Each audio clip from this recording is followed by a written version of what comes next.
Frank School, 74th day of the second year. I'm still analyzing Willow. I think tomorrow, or next time, I can finish this analysis. I think. Well, today you'll see the big battle scene, and this is a point where really you can, in a classroom, you could just probably let it run. A little bit of talking, or watch me, what I say, and then just let it run. It's so full of action. A couple things, though, I want to point out before you see this.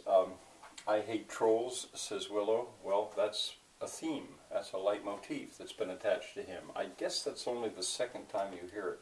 But if you don't hear it again, well, then maybe it's not exactly, well, still I'd say it's a leitmotif.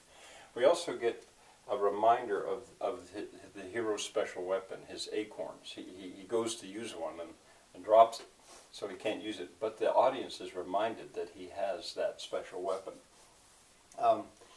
Now, there's a subplot here. There's this love interest between Madmartigan and Sorsha, and it's quite developed in this part. It's a subplot, but it becomes very important. Of course, it's stormy, as you'll see. But anyway, I put down here Amazon because probably you know that the Greeks, Greek mythology had these mythical women who were warrior women. Well, really, that's what she is. She's a warrior. She's a woman. So, I mean, she's a little bit like an Amazon. And speaking of, I forgot. Speaking of archetypes, hi Boots, you're almost late. Speaking of archetypes, which I guess an Amazon could be considered an archetype, the dragon, fire-breathing dragon. We've got one now. He's there's a twist on it. He's got two heads, and he's called I can't remember. Maybe tomorrow I'll show you the comic book version of this, where you could actually see these names. But anyway, there you've got the dragon. I had suggested that George Lucas, when he wrote this story, was pulling all these things that are just they're steady winners into his movie. Now, a theme. Arming for battle. I said epic themes. I haven't mentioned that in a while, but when I say theme, I think my knowledge of that has been heavily influenced by some courses, or one course particularly, I think, that I took at Harvard, which studied the oral tradition, it's called, epics. And they pointed out that certain themes were so common in epics. Well, I think arming for battle was one of them. It's not the battle itself, but the preparation for the battle. And here's, in this movie, there's a great sequence where they're arming for battle. In 7th grade, or 8th grade last year, I talked about this too, and Home Alone has got some very, very good examples of this. Oh, and the television show, The A-Team, they used to always do a sequence of arming for battle. And then finally, the thing that I didn't write, and I maybe should, is once again, is irony.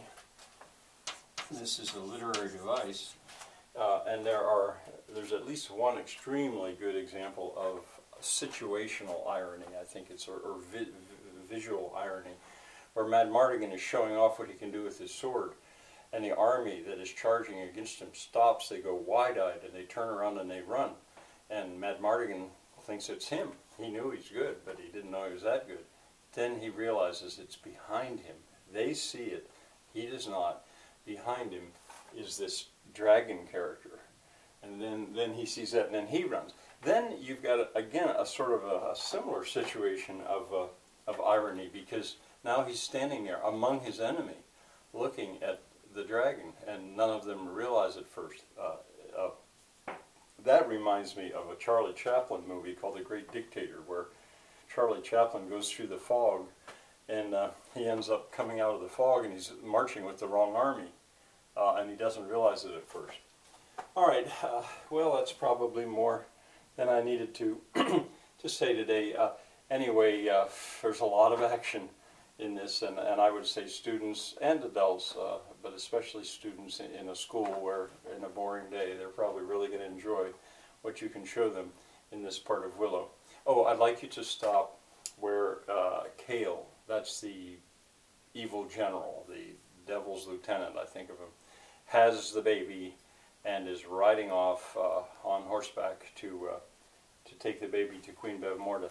There is one other thing I thought of. I have commented on the setting, and at one point you'll see a shot, a camera shot, where it shows this plateau full of all kinds of little valleys and stuff. I don't think that's New Zealand. I think I recognize that, and I think it's a place in Iran. Now, of course, they with filming techniques, they can lay that over. I don't know. It's very stunning, and I think that place actually exists. But I think it's in Iraq or Iran, maybe Iraq. Okay, see you next time. It may be the last time for my discussion of Willow, if I'm comfortable that it would fit. All right, enjoy.